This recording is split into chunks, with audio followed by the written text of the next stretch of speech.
Dragonsteel presents Tress of the Emerald Sea by Brandon Sanderson. Read for you by Michael Kramer, with acknowledgments and postscript read by Brandon Sanderson.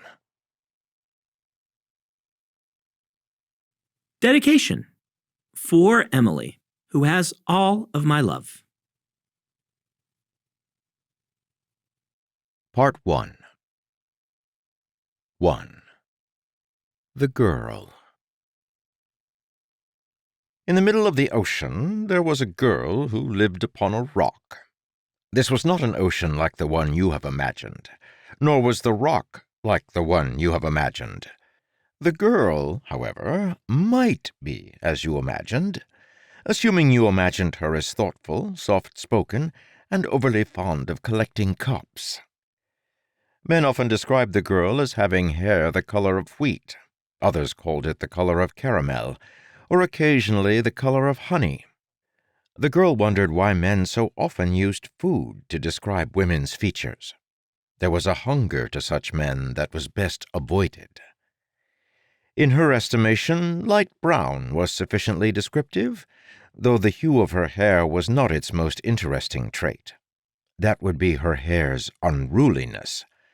Each morning she heroically tamed it with brush and comb, then muzzled it with a ribbon and a tight braid. Yet some strands always found a way to escape, and would wave free in the wind, eagerly greeting everyone she passed. The girl had been given the unfortunate name of Glorf upon her birth. Don't judge, it was a family name, but her wild hair earned her the name everyone knew her by, Tress.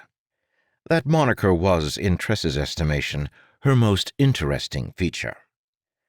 Tress had been raised to possess a certain inalienable pragmatism. Such is a common failing among those who live on dour, lifeless islands from which they can never leave. When you are greeted each day by a black stone landscape, it influences your perspective on life. The island was shaped rather like an old man's crooked finger, emerging from the ocean to point toward the horizon. It was made entirely of barren black saltstone, and was large enough to support a fair-sized town and a duke's mansion. Though locals called the island the Rock, its name on the maps was Diggin's Point. No one remembered who Diggin was anymore, but he had obviously been a clever fellow, for he'd left the Rock soon after naming it, and never returned. In the evenings, Tress would often sit on her family's porch and sip salty tea from one of her favorite cups while looking out over the green ocean. Yes, I did say the ocean was green. Also, it was not wet. We're getting there. As the sun set, Tress would wonder about the people who visited the Rock in their ships. Not that anyone in their right mind would deem the Rock a tourist destination. The black saltstone was crumbly and got into everything. It also made most kinds of agriculture impossible, eventually tainting any soil brought from off the island. The only food the island grew came from compost vats. While the Rock did have important wells that brought up water from a deep aquifer, something that visiting ships required, the equipment that worked the salt mines belched a constant stream of black smoke into the air. In summary, the atmosphere was dismal, the ground wretched, and the views depressing. Oh, and have I mentioned the deadly spores? Diggin's Point lay near the verdant Lunagree. The term Lunagree, you should know, refers to the places where the 12 moons hang in the sky around Tress's planet, in oppressively low stationary orbits. Big enough to fill a full third of the sky, one of the 12 is always visible, no matter where you travel, dominating your view like a wart on your eyeball. The locals worshipped those 12 moons as gods, which we can all agree is far more ridiculous than whatever it is you worship. However, it's easy to see where the superstition began, bearing in mind the spores, like colorful sand, that the moons dropped upon the land. They'd pour down from the Lunagrees, and the verdant Lunagree was visible some 50 or 60 miles from the island. That was as close as you ever wanted to get to a Lunagree. a great shimmering fountain of colorful motes, vibrant and exceedingly dangerous. The spores filled the world's oceans, creating vast seas, not of water, but of alien dust. Ships sailed that dust like ships sail water here, and you should not find that so unusual. How many other planets have you visited? Perhaps they all sail oceans of pollen, and your home is the freakish one. The spores were only dangerous if you got them wet, which was rather a problem considering the number of wet things that leak from human bodies, even when they're healthy. The least bit of water would cause the spores to sprout explosively, and the results ranged from uncomfortable to deadly. Breathe in a burst of verdant spores, for example, and your saliva would send vines growing out of your mouth, or, in more interesting cases, into your sinuses and out around your eyes.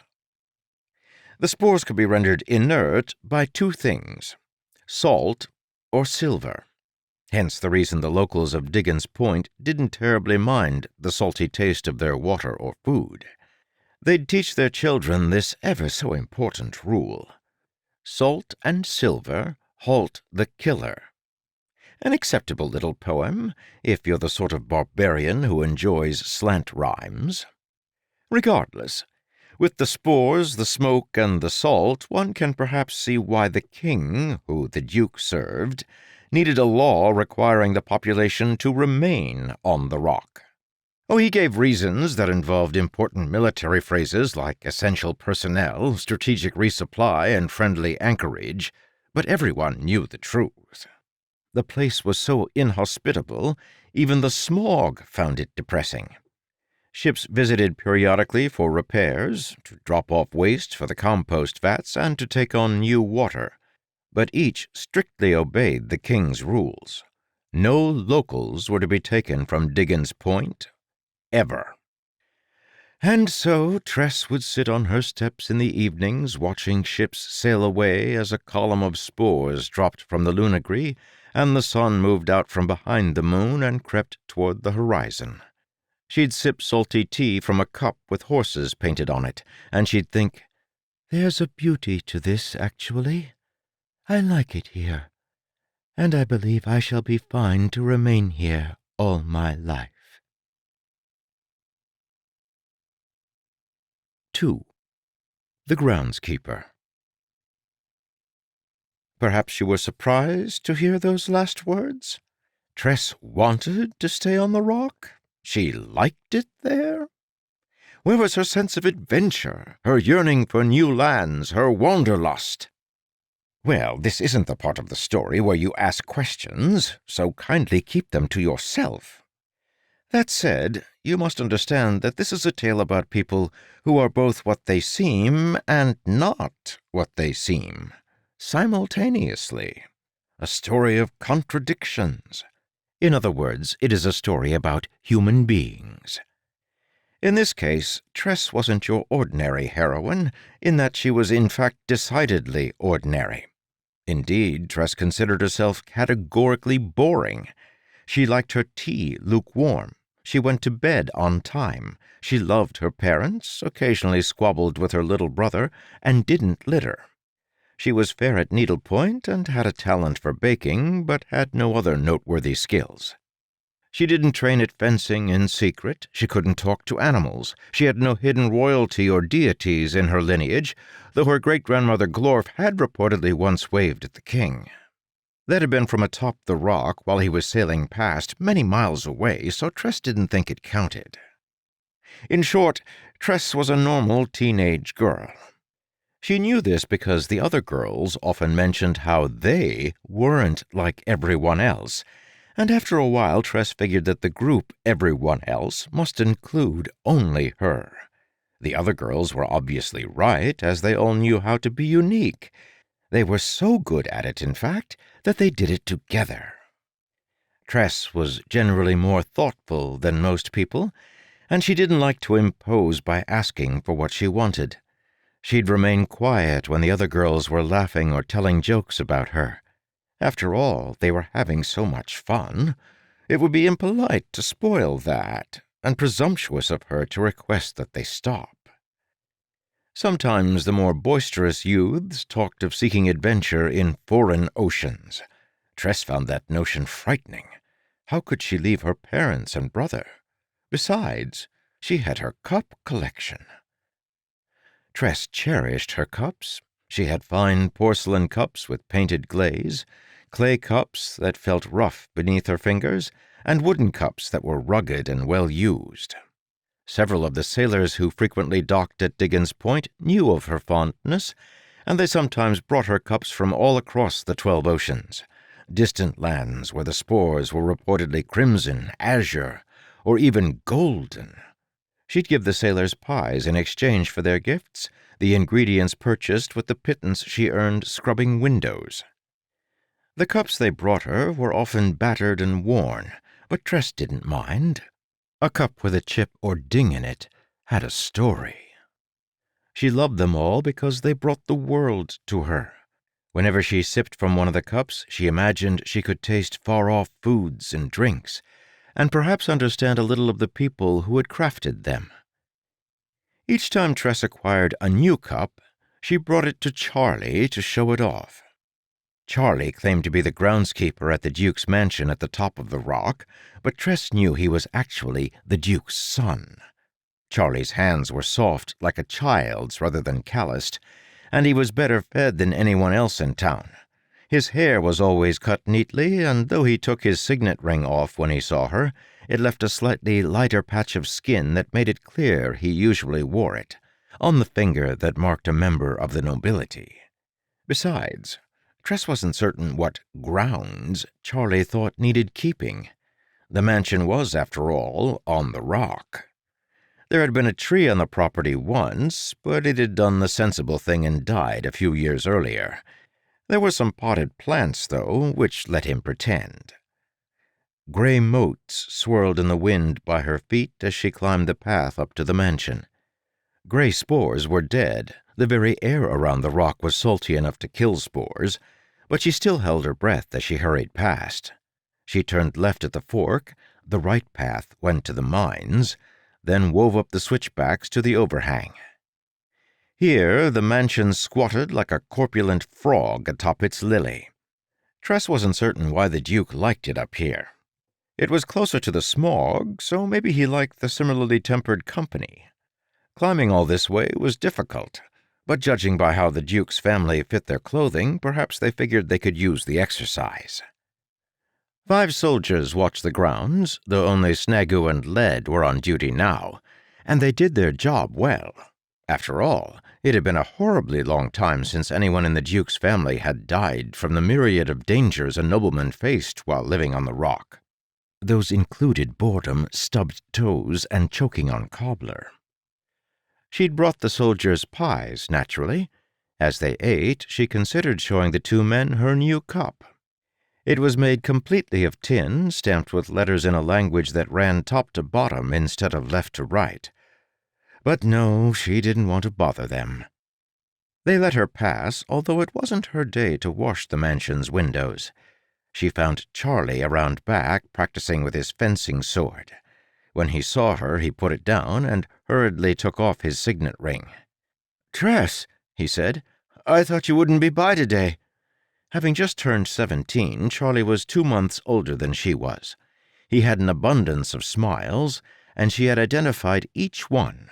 For instance, the wide-toothed one he gave her now said he was genuinely happy to have an excuse to be done with fencing practice. He wasn't as fond of it as his father thought he should be. "Swordplay, Charlie?" she asked. "Is that a groundskeeper's task?" He picked up the thin dueling sword. "This? Oh, but it is for gardening." He took a half-hearted swipe at one of the potted plants on the patio. The plant wasn't quite dead yet, but the leaf Charlie split certainly wasn't going to improve its chances. "Gardening," Tress said, "with a sword?" "It's how they do things on the King's Island," Charlie said. He swiped again. "There is always war there, you know, so if you consider it, it's natural the groundskeepers would learn to trim plants with a sword. Don't want to get ambushed when you're unarmed."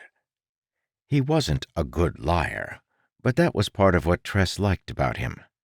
Charlie was genuine. He even lied in an authentic way. And seeing how bad he was at telling them, the lies couldn't be held against him. They were so obvious they were better than many a person's truths. He swiped his sword in the vague direction of the plant once more, then looked at her and cocked an eyebrow. She shook her head. So he gave her his "you've caught me, but I can't admit it" grin, and rammed the sword into the dirt of the pot, then plopped down on the low garden wall. The sons of dukes were not supposed to plop. One might therefore consider Charlie to have been a young man of extraordinary talents. Tress settled in next to him, basket in her lap. "What did you bring me?" he said. She took out a small meat pie. "Pigeon," she said, "and carrots, with a time-seasoned gravy." "A noble combination," he said. "I think the Duke's son, if he were here, would disagree." "The Duke's son is only allowed to eat dishes with names that have weird foreign accents over their letters," Charlie said. "And he's never allowed to stop sword practice to eat, so it is fortunate that I am not him." Charlie took a bite. She watched for the smile. And there it was, the smile of delight.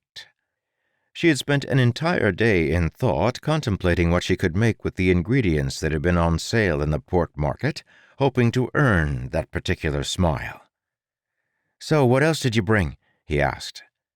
"Charlie the groundskeeper," she said, "you have just received a very free pie, and now you presume to ask for more?"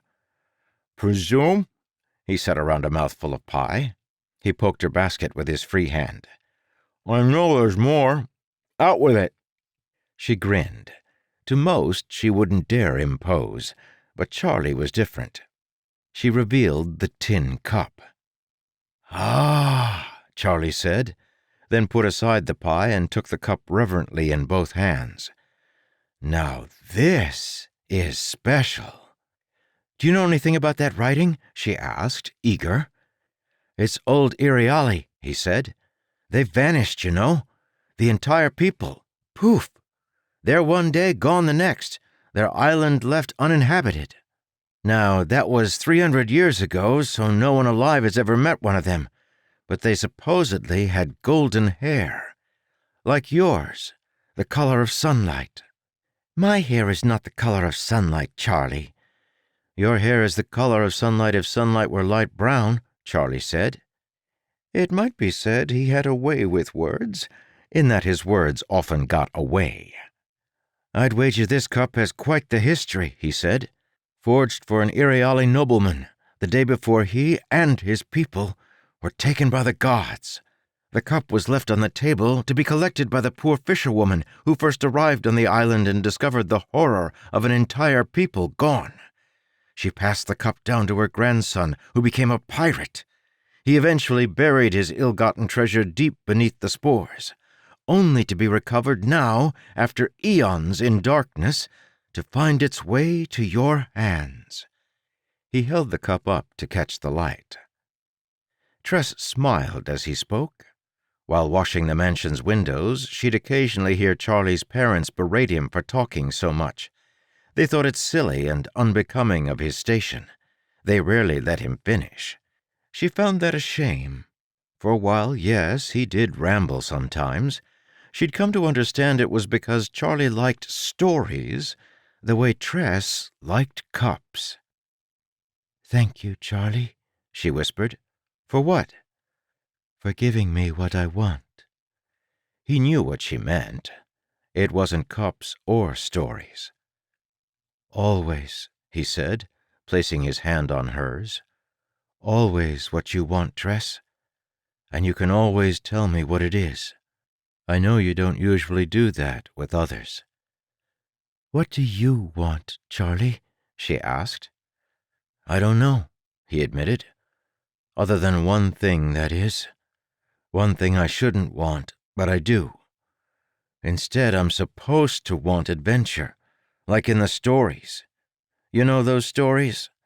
"The ones with fair maidens," Tress said, "who always get captured and don't get to do much besides sit there, maybe call for help now and then?" I suppose that does happen, he said. Why are they always fair maidens? She said. Are there maidens that are unfair? Perhaps they mean fair as in food. I could be that kind of maiden. I'm good with food. She grimaced.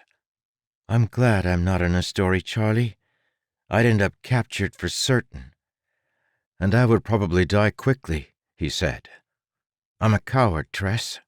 It's the truth. Nonsense. You're merely an ordinary person. Have you seen how I respond around the Duke? She grew silent, because she had. If I weren't a coward, he said, I'd be able to tell you things I cannot. But Tress, if you did get captured, I'd help anyway.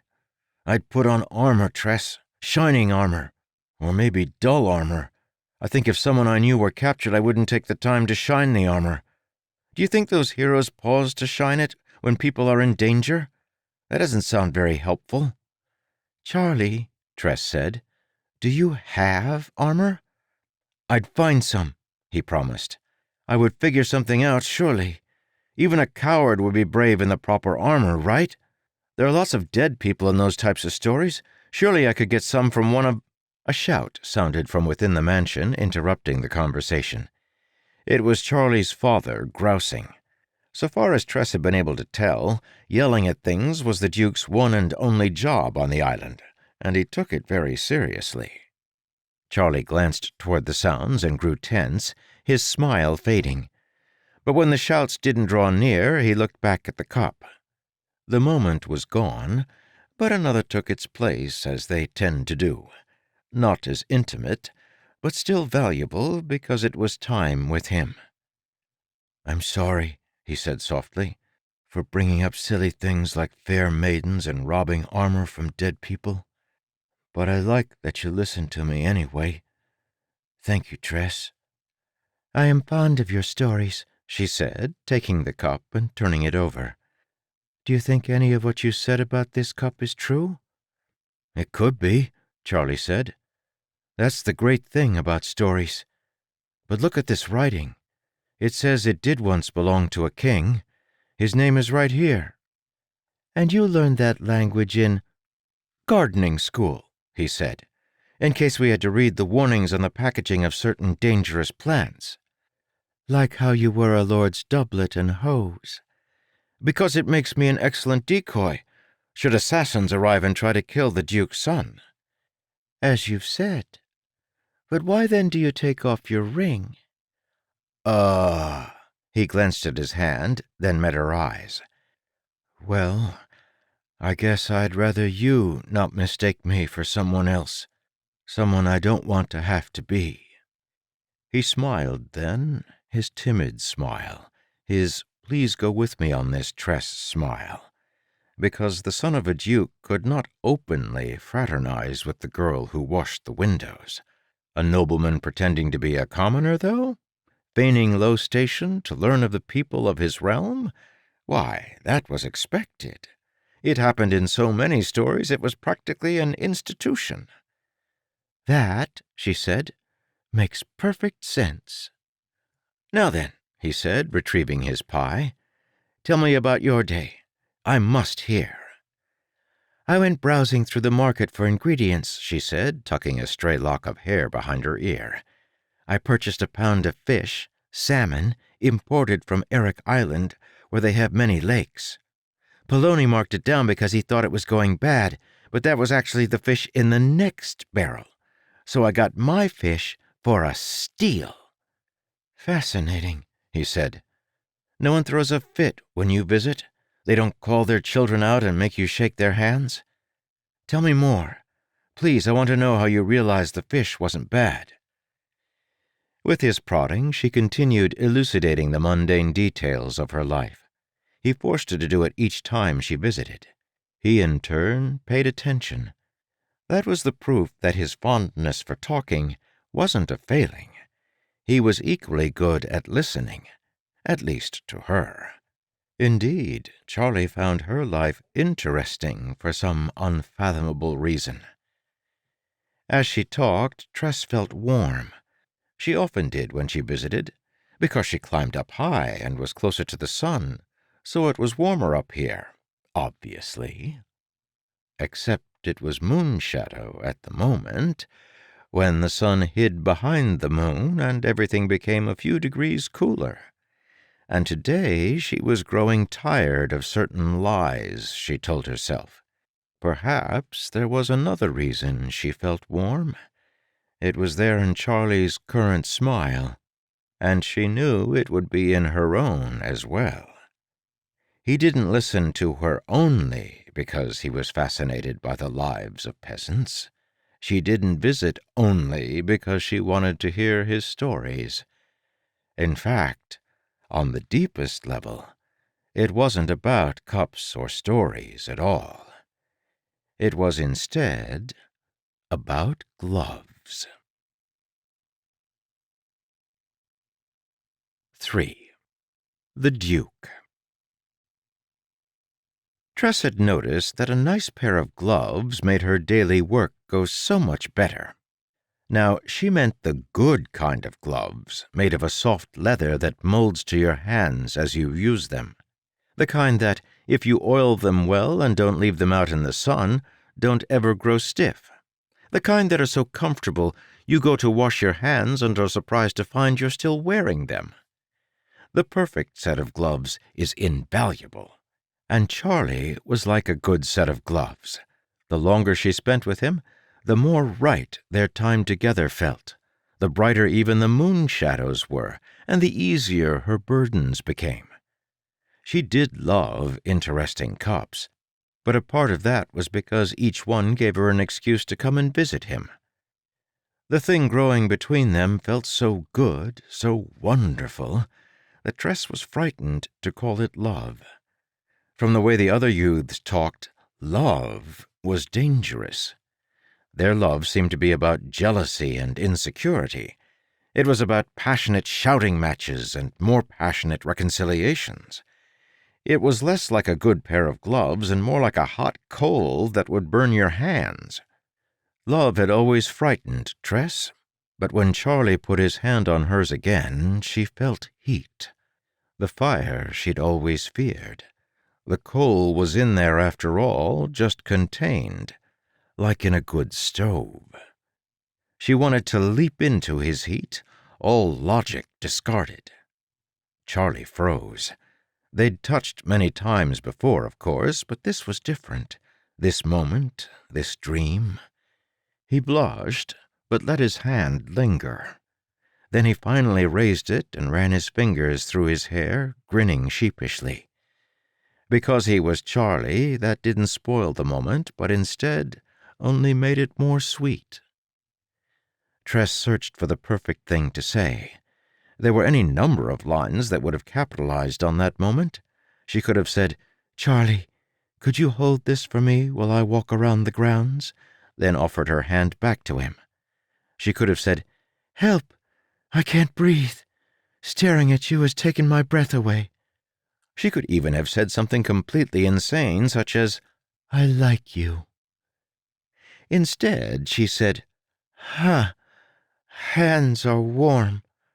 She followed it with a laugh that she choked on halfway through, exactly mimicking, by pure chance, the call of an elephant seal. It might be said that Tress had a way with words, in that her words tended to get in her way.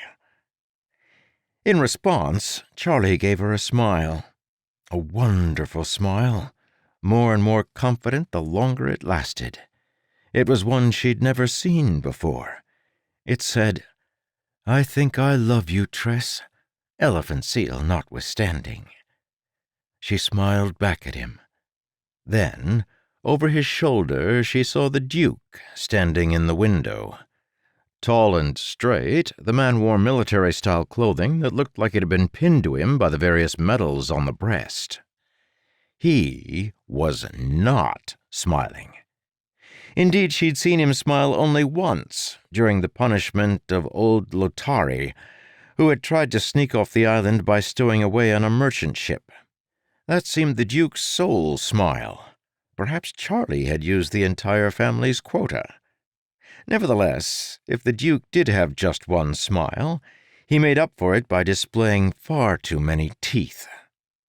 The Duke faded into the shadows of the house, but his presence loomed over Tress as she bade farewell to Charlie. On her way down the steps, she expected to hear shouting. Instead, an ominous silence followed her, the tense silence that came after a lightning flash.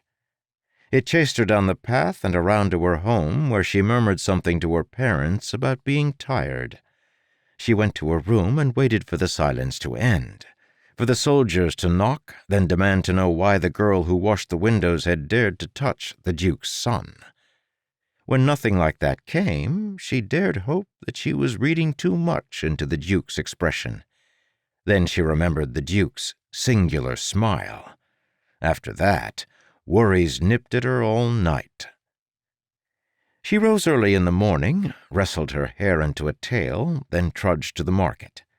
Here she'd sort through the day-old goods and near-spoiled ingredients for something she could afford. Despite the early hour, the market was abuzz with activity. Men swept dead spores off the path, while people gathered in chattering knots. Tress braced herself for the news, then decided nothing could be worse than the awful anticipation she'd suffered all night. She was wrong. The Duke had sent out a declaration. He and his family were going to leave the island that very day.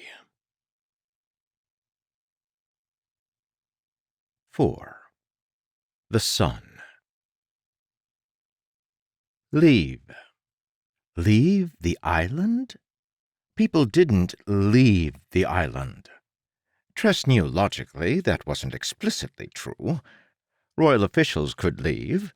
The Duke left on occasion to report to the king. Plus, he'd earned all those fancy medals by killing people from a distant place where they looked slightly different. He'd apparently been quite heroic during those wars. You could tell because a great number of his troops had died while he lived. But in the past, the Duke had never taken his family. "The ducal heir has come of age," the proclamation announced, "and so we shall present him for betrothal to the various princesses of the civilized seas." Now, Tress was a pragmatic young woman, and so she only thought about ripping her shopping basket to shreds in frustration. She merely deliberated whether it would be appropriate to swear at the top of her lungs. She barely considered marching up to the Duke's mansion to demand he change his mind. Instead, she went about her shopping in a numb haze, using the familiar action to give her suddenly crumbling life a semblance of normality. She found some garlic she was certain she could salvage, several potatoes that hadn't withered too badly, and even some grain where the weevils were large enough to pick out. Yesterday, she'd have been pleased with this haul. Today, she couldn't think of anything but Charlie. It seemed so incredibly unfair. She'd only just acknowledged what she felt for him, and already everything was turning upside down? Yes, she'd been told to expect this pain. Love involved pain. But that was the salt in your tea. Wasn't there also supposed to be a dab of honey? Wasn't there supposed to be, dared she wish, passion? She was to receive all of the detriments of a romantic affair with none of the advantages. Unfortunately, her practicality began to assert itself. So long as the two of them had been able to pretend, the real world hadn't been able to claim them. But the days of pretending were over. What had she thought was going to happen? That the Duke would let her marry his son? What did she think she could offer someone like Charlie? She was nothing compared to a princess. Think of how many cups they could afford. In the pretend world, marriage was about love. In the real world, it was about politics, a word laden with a large number of meanings, though most of them boiled down to, "This is a matter for nobles and, begrudgingly, the very rich to discuss, not peasants." She finished her shopping and started up the path toward her home, where at least she could commiserate with her parents. But it appeared that the Duke was wasting no time, for she saw a procession snaking down toward the docks. She turned around and walked back via a different path, arriving right after the procession, which began to load the family's things onto a merchant ship. Nobody was allowed to leave the island unless they were instead somebody. Tress worried she wouldn't get a chance to speak with Charlie. Then she worried that she would, but he wouldn't want to see her. Mercifully, she caught him standing at the side of the crowd, searching among the gathering people. The moment he spotted her, he rushed over. "Tress! Oh, moons! I worried I wouldn't find you in time. What did she say? "Fair maiden," he said, bowing, "I must take my leave." "Charlie," she said softly, "don't try to be someone you aren't. I know you." He grimaced. He was wearing a traveling coat and even a hat. The Duke considered hats improper wear except during travel. "Tress," he said, softer, "I'm afraid I've lied to you. You see, I'm not the groundskeeper. I'm, the Duke's son." "Amazing. Who would have thought that Charlie the groundskeeper and Charles the Duke's heir would be the same person, considering they're the same age, look the same, and wear the same clothing?" Yes. Are you angry at me?" "Anger is in line right now," Tress said. "It's 7th down, sandwiched between confusion and fatigue." Behind them, Charlie's father and mother marched up onto the ship. Their servants followed with the last of the luggage. Charlie gazed at his feet. "It seems I am to be married to a princess of some nation or another. What do you think of that?" What should she say? "I wish you well." He looked up and met her eyes. "Always, Tress. Remember?" It was hard for her, but after groping around for a moment, she found the words hiding in a corner, trying to avoid her. "I wish," she said, seizing hold of them, "that you wouldn't do that. Get married to someone else." "Oh," he blinked. "Do you really? I mean, I'm sure they are very nice, the princesses." "I believe it's part of the job description," Charlie said. "Like, have you heard of the things they do in stories? Resuscitate amphibians? Notice for parents that their children have wet the bed? One would have to be relatively kind to do these services." "Yes," Tress said. She took a deep breath. "I would still rather you didn't marry one of them." "Well, then, I shan't," Charlie said. "I don't believe you have a choice, Charlie. Your father wants you married. It's politics." "Ah, but you see, I have a secret weapon." He took her hands and leaned in. Behind, his father moved up to the prow of the ship and looked down, scowling. Charlie, however, smiled a lopsided smile. His "look how sneaky I am" smile. He used it when he wasn't being particularly sneaky. "What kind of secret weapon, Charlie?" she asked. "I can be incredibly boring." "That's not a weapon."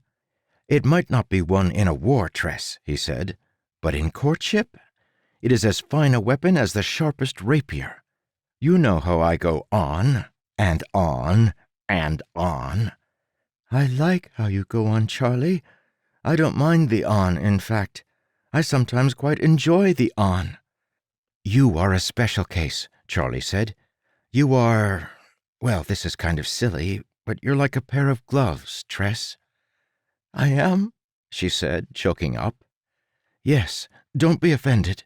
I mean, when I have to practice the sword, I wear these gloves and—" "I understand," she whispered. From atop the ship, Charlie's father shouted for him to be quick. Tress realized then that, like Charlie had different kinds of smiles, his father had different kinds of scowls. She didn't much like what the current one implied about her. Charlie squeezed her hands. "Listen, Tress, I promise you, I'm not going to get married. I'm going to go to those kingdoms and I'm going to be so insufferably boring that none of the girls will have me. I'm not good at much. I've never scored a single point against my father in sparring. I spill my soup at formal dinners. I talk so much even my footman, who is paid to listen, comes up with creative reasons to interrupt me. The other day I was telling him the story of the fish and the gull, and he pretended to stub his toe, and the Duke shouted again. "I can do this, Tress," Charlie insisted. "I will do this. At each stop I'll pick out a cup for you, all right? Once I've bored the current princess to death, and my father has decided we need to move on, I'll send you the cup. As proof, you see?" He squeezed her hands once more. "I'll do it not only because you listen, but because you know me, Tress. You've always been able to see me when others don't." He began turning to finally respond to his father's shouts. Tress held on, clinging to his hands, unwilling to let it end. Charlie gave her one last smile, and though he was plainly trying to act confident, she knew his smiles. This was his uncertain one, hopeful but worried. "You are my gloves too, Charlie," Tress said to him. After that, she had to let go so he could jog up the plank. She'd imposed enough already. The Duke forced his son below decks as the ship slipped off the dead gray spores nearest the rock and into the true verdant ocean. Wind caught the ship's sails, and it struck out toward the horizon, leaving a wake of disturbed emerald dust behind it. Tress climbed up to her house, then watched from the cliff, until the ship was the size of a cup, then the size of a speck, then it vanished. After that, the waiting began. They say that to wait is the most excruciating of life's torments. They, in this case, refers to writers, who have nothing useful to do, so fill their time thinking of things to say. Any working person can tell you that having time to wait is a luxury. Tress had windows to wash, meals to cook, a little brother to watch. Her father Lem had never recovered from his accident in the mines, and though he tried to assist, he could barely walk. He helped Tress's mother Alba knit socks all day, which they sold to sailors, but with the expense of yarn they turned only a meager profit. So Tress didn't wait, she worked. Still, it was an enormous relief when the first cup arrived. It was delivered by Hoyd, the cabin boy. "Yes, that's me. What tipped you off? Was it perhaps the name?" A beautiful porcelain cup without even a single chip in it. The world brightened that day. Tress could almost imagine Charlie speaking as she read the accompanying letter, which detailed the affections of the first princess. With heroic monotony, he had listed the sounds his stomach made when he lay in various positions at night. As that hadn't been quite enough, he'd then explained how he kept his toenail clippings and gave them names. That had done it. "Fight on, my loquacious love," Tress thought as she scrubbed the mansion's windows the next day. "Be brave, my mildly gross warrior." The second cup was of pure red glass, tall and thin, and looked like it could contain more liquid than it actually did. Perhaps it came from a particularly stingy tavern. He'd put off this princess by explaining what he'd had for breakfast in intricate detail, as he'd counted the pieces of the scrambled egg and categorized them by size. The third cup was an enormous solid pewter tankard with heft to it. Perhaps it was from one of those places Charlie had made up, where people always needed to carry weapons. Tress was reasonably certain she could knock out an attacker by swinging the tankard. The latest princess hadn't been able to withstand an extended conversation about the benefits of various punctuation marks, including a few Charlie had invented. The fourth package's card included no letter, only a small drawing. Two gloved hands holding to one another. The cup had a painted butterfly on it with a red ocean underneath. She found it odd that the butterfly wasn't terrified of the spores. Maybe it was a prisoner, forced to fly out over the ocean to its doom. The fifth cup never arrived. Tress tried to play it off, telling herself that it must have been interrupted in transit. After all, any number of dangerous things could happen to a ship sailing the spores. Pirates or, spores. But the months stretched long, each more tedious than the one before. Every time a ship arrived at the docks, Tress was there asking for mail. Nothing. She did this for months on end until an entire year had passed since Charlie had left.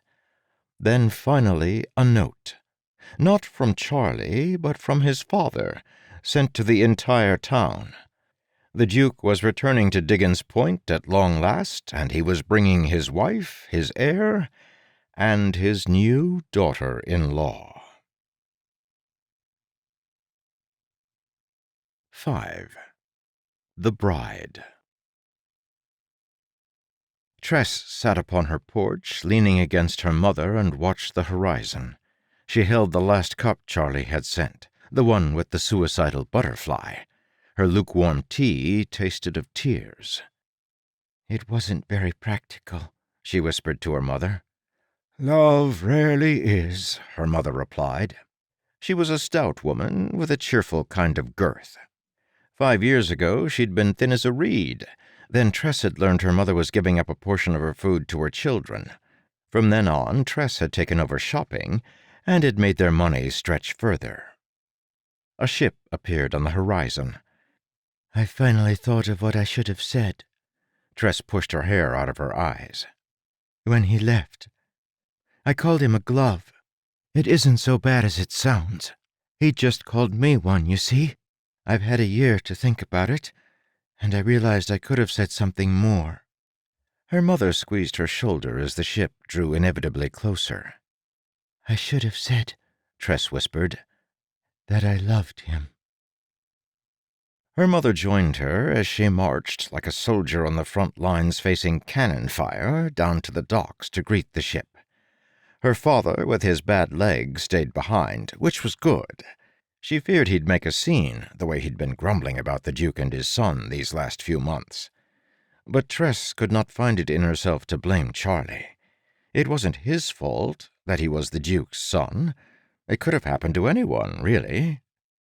A crowd had gathered. The Duke's letter said he wanted a celebration, and he was bringing food and wine. Whatever else the people thought of getting a new future Duchess, they were not going to miss a chance at free alcohol. As it has ever been, gifts are the secret to popularity. That and having the power to behead anyone who dislikes you. Tress and her mother arrived at the back of the crowd, but Holmes the baker waved them up on his steps so they could see better. He was a kind man, always saving the ends of loaves, then selling them to her for pennies. So it was that Tress had a good view of the princess as she appeared on the deck. She was beautiful. Rosy cheeks, shimmering hair, delicate features. She was so perfect, the finest painter in the seas couldn't have made improvements in her portrait. Charlie had at last been able to become part of a story. With effort, Tress was happy for him. The Duke appeared next, waving his hand so the people knew to cheer for him. "I present," he shouted, "my heir." A young man stepped up onto the deck beside the princess, and it was most definitely not Charlie. This young man was around the same age as Charlie, but he was 6.5 feet tall, and had a jaw so straight it made other men question if they were. He bulged with muscles to the point that when he lifted his arm to wave, Tress swore she could hear the seams on his shirt begging for mercy. "What under the 12 moons?" "After an unfortunate accident," the Duke proclaimed to the hushed crowd, "I was forced to adopt my nephew Durk and appoint him as my new heir." He gave a moment for the crowd to take that in. "He's an excellent fencer," the Duke continued, "and responds to questions with single-sentence answers, sometimes using only one word. Also, he's a war hero. He lost 10,000 men in the Battle of Lake Privy." 10,000? Tress's mother said. "My, that's a lot." "We shall now celebrate Durk's marriage to the Princess of Dormancy," the Duke shouted, raising his hands high. The crowd remained quiet, still confused. "I brought 30 kegs," the Duke shouted. They cheered. And so a party it was. The townspeople led the way up to the feast hall. They remarked on the princess's beauty and marveled that Durk managed to balance so well while walking, considering his center of gravity must have been located somewhere around his upper sternum. Tress's mother told her she would get answers and followed the crowd. However, when Tress came out of her shock, she found Flick, one of the Duke's servants, waving to her from near the bottom of the gangplank. He was a kindly man with wide ears that looked as if they were waiting for the right moment to bolt and fly away. "Flick," she whispered. "What happened? An accident? Where is Charlie?" Flick glanced up at the train of people walking to the feast hall. The Duke and his family had joined them and were far enough away that any scowls would lose their potency due to wind resistance and gravitational drop. "He wanted me to give you this," Flick said, handing her a small sack. It tinkled as she took it. Inside were broken pieces of ceramic. The 5th cup. "He tried so hard, Miss Tress," Flick whispered. "Oh, you should have seen the young master. He did everything he could to put those women off. He memorized 87 different types of plywood and their uses. He told every princess he met at length about his childhood pets. He even talked about religion. I thought they had him at the 5th kingdom, as that princess was deaf. But the young master went and threw up on her at dinner." "He threw up?" "Straight in her lap, Miss Tress." Flick looked both ways, then waved for her to follow as he carried some luggage off the docks, leading them to a more secluded location. "But his father got wise, Miss Tress. Figured out what the young master was doing. The Duke got right mad. Right mad indeed." He gestured to the broken cup she was carrying in her sack. "Yes, but what happened to Charlie?" Tress asked. Flick looked away. "Please," Tress asked, "where is he?" "He sailed the midnight sea, Miss Tress," he said, "beneath the Nasmia's own moon. The sorceress took him." Those names sent a chill through Tress. The midnight sea? The domain of the sorceress? Why would he ever do such a thing? "Well, I right think it's because his father forced him to," Flick said. "The sorceress isn't married, and the king has long wanted to try to make her less of a threat, so—" "The king sent Charlie to try to marry the sorceress?" Flick didn't respond. "No," Tress said, realizing it. "He sent Charlie to die." "I didn't say anything like that," Flick said, hurrying off. "If anyone asks, I didn't say anything like that." Numb, Tress sat down on one of the dock pillars. She listened to the spores stirring, a sound like pouring sand. Even on an out-of-the-way island like hers, they knew of the sorceress. She periodically sent ships in to raid the borders of the Verdant Sea, and it was incredibly difficult to fight her. Her stronghold lay hidden somewhere in the remote Midnight Sea, most dangerous of them all, and to get to it, you had to cross the Crimson Sea, an unpopulated sea that was only slightly less deadly. Finding out Charlie had been captured by her was like finding out he'd gone up to one of the moons. Tress couldn't just take one man's word, not on something like this.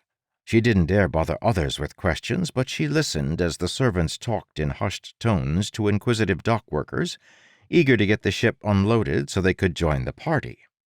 They all gave similar answers. Yes, Charlie had been sent to the Midnight Sea. The Duke and the King had decided it together, so it must have been a good idea.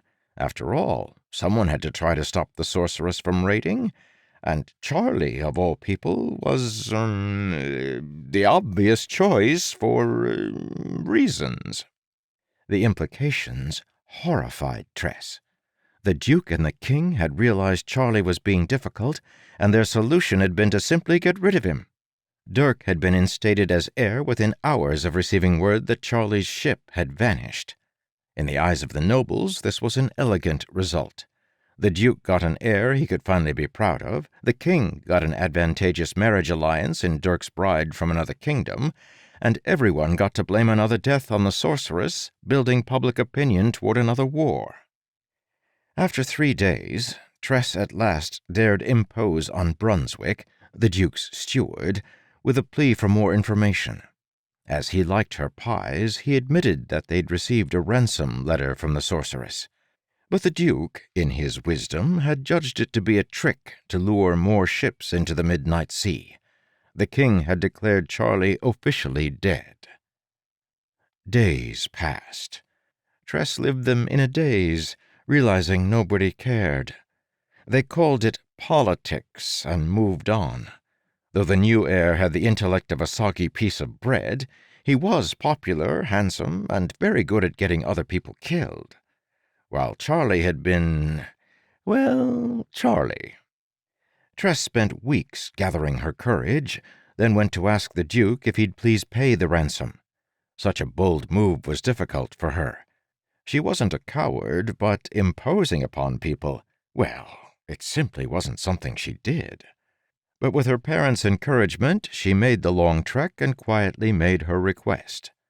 The Duke in turn called her a hazelnut-haired strumpet, and forbade her from washing windows anywhere in town.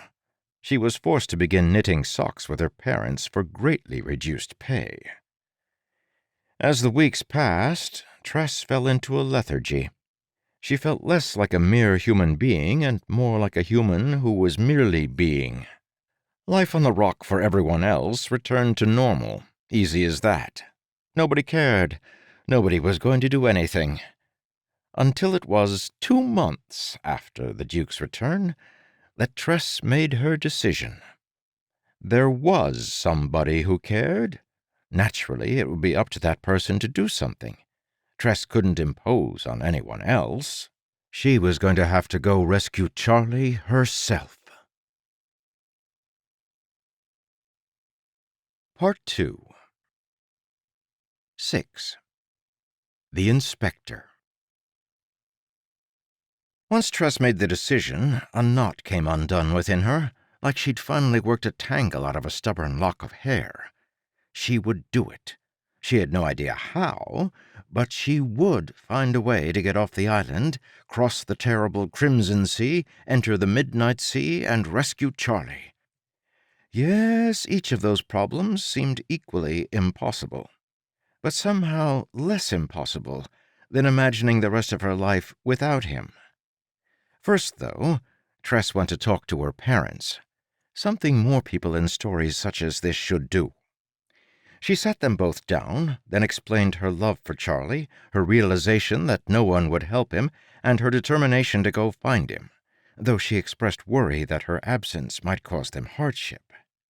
Both listened quietly as she spoke. This was in part because she'd baked them quail egg pies. It's more difficult to object to your daughter's temporary insanity when your mouth is full. Once she'd finished, Lem asked for seconds. It was a 2-pie type of predicament. Alba only finished half of her meal, sitting back and leaving the rest untouched. It was also a half-pie type of predicament. Tress's father ate his second pie with deliberate care, digging down from the top, then eating outward, saving the crust for the end. Finally, he crunched through that. Then he stared at the plate for a long, uncomfortable moment. Was it perhaps a 3-pie predicament? I think, he said at last, turning to Alba, we're going to have to let her do this. It's lunacy, Tress's mother said. Leave the island? Travel to the Midnight Sea? Steal a prisoner from the sorceress? Lem felt at his mustache bristles with his napkin, cleaning out remnants of the meal. Alba, would you say our daughter is more practical than we are? Yes, I would normally say that, Alba said. And would you also say she is more thoughtful than we are? She is always thinking, Tress's mother agreed. How often does she impose upon people or ask for what she wants? Almost never. With all that in mind, Tress's father said, it must be the right decision for her to leave. she will have considered all other options. Leaving the island to rescue the man she loves might sound like lunacy, but if every other option has been discarded as impossible, then insanity might, in this case, be practical. Tress felt a small thrill inside. He agreed? Tress, her father said, leaning forward, resting his once powerful arms on the tabletop, we can care for your brother and ourselves if you go. Please do not worry about us. You are too accommodating in this regard. But neither of us can go with you. You understand this? Yes, father, she said. I had always wondered if this island would prove too small for one such as you. This made Tress frown. Why do you act like that? He asked her. I don't want to be rude. Then I demand you tell me, so that not speaking would be even more rude. Her grimace worsened. Well, why would you say the island is too small for me, father? There's nothing extraordinary about me. If anything, I am too small for it. Everything is extraordinary about you, Tress, her mother said. That's why nothing in particular stands out. Well, parents have to say things like that. They're required to see the best in their children, otherwise living with the little sociopaths would drive a person mad. I have your blessing, then? Tress asked them. I still think this is a terrible idea, Ulba noted. Lem nodded. It is. But a terrible idea, executed brilliantly, has to be better than a brilliant idea executed terribly. I mean, look at pelicans. True, Tress's mother said. But are we capable of either kind of brilliance? No, Tress said. But maybe we can take a whole lot of little steps that, when looked at together, might seem brilliant to somebody who doesn't know us. And so they set to work. Tress was keenly aware that Charlie might be suffering, but she resolved to take her time. If she was going to do something as stupid as leave the island, she figured she should be meticulous about it. Perhaps that would dilute the stupidity with time, like how good flour could dilute the stale and improve the bake.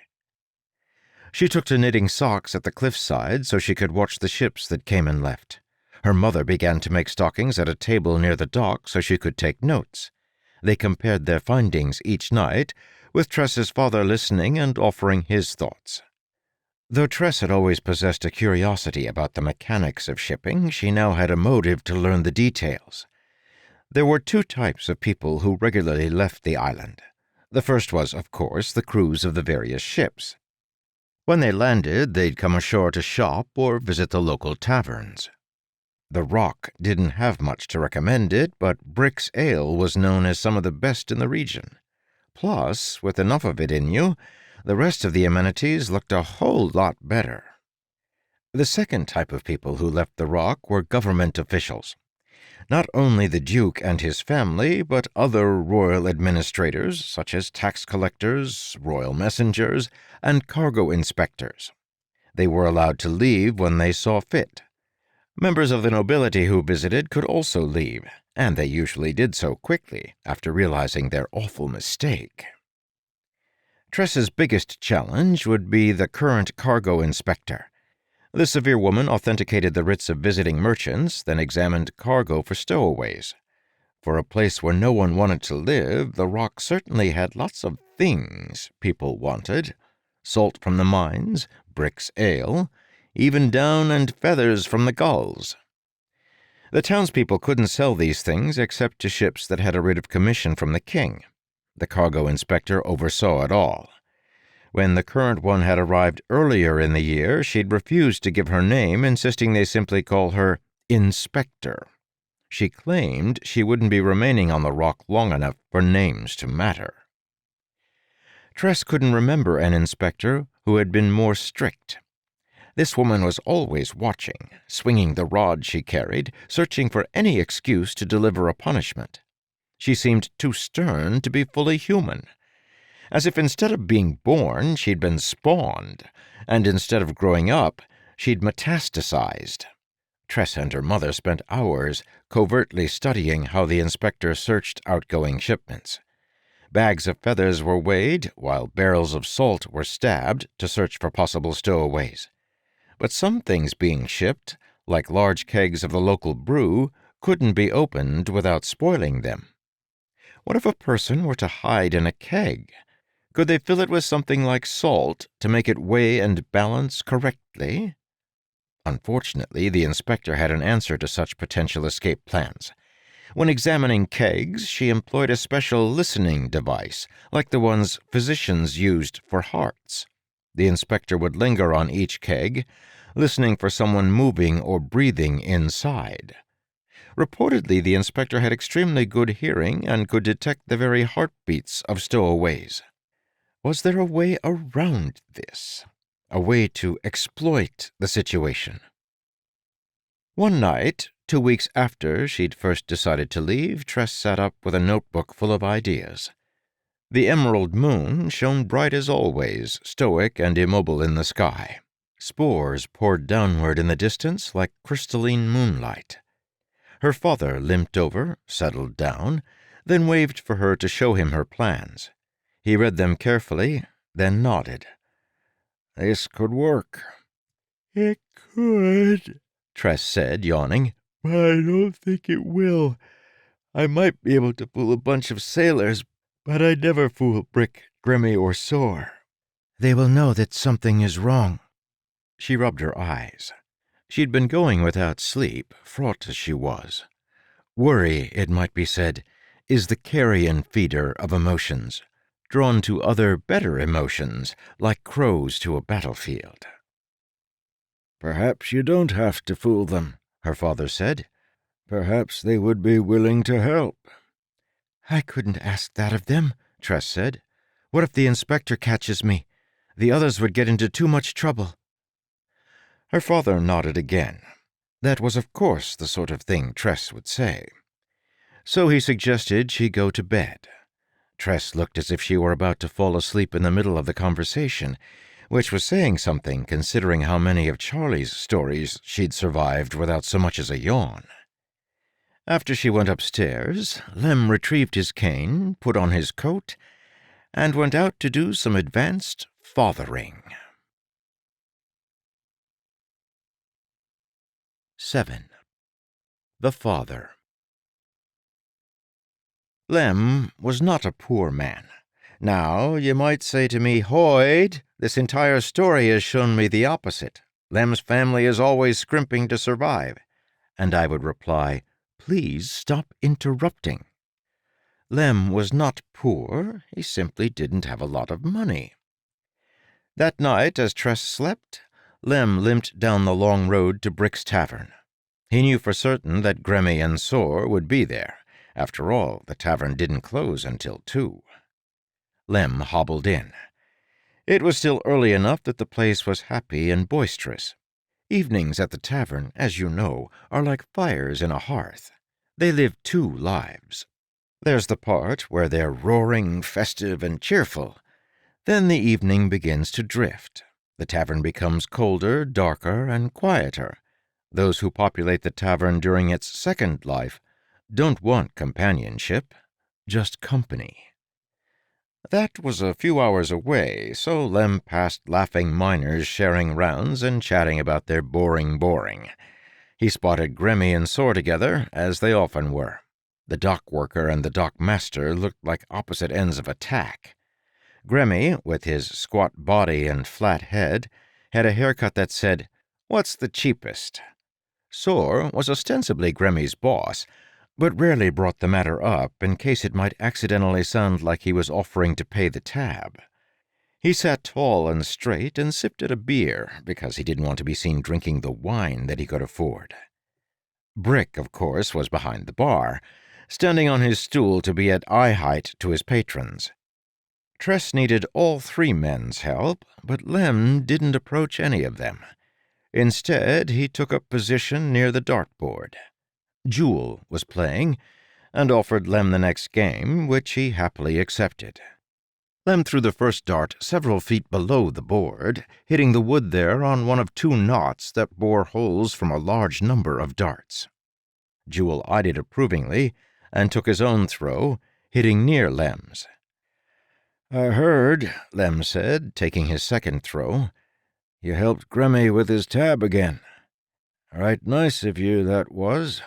Jewel nodded in appreciation.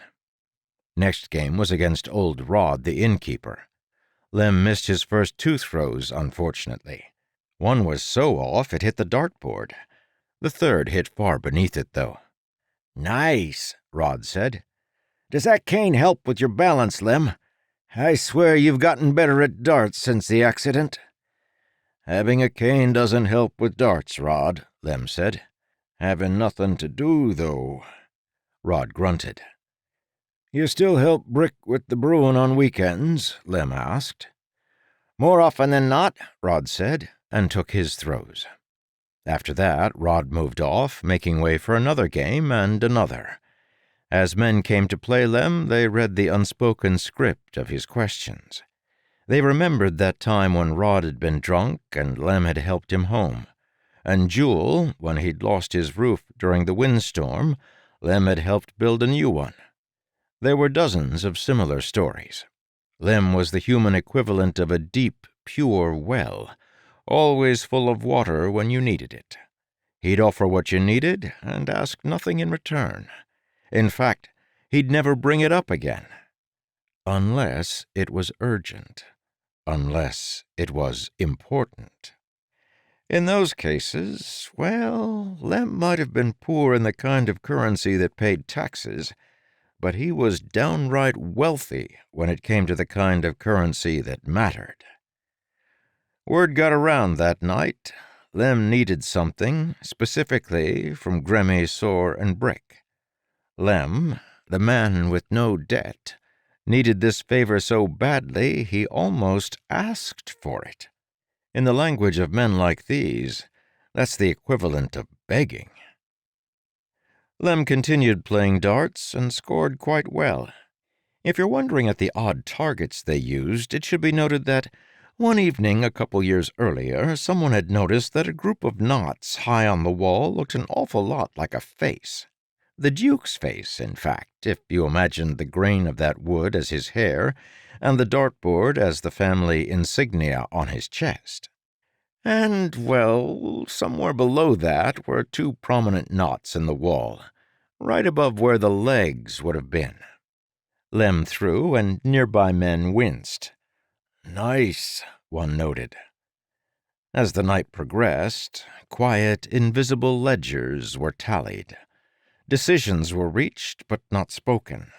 They didn't need to be, for the next morning, too early for any of them, Tress found the barkeep, the dockmaster, and the dock worker on her doorstep.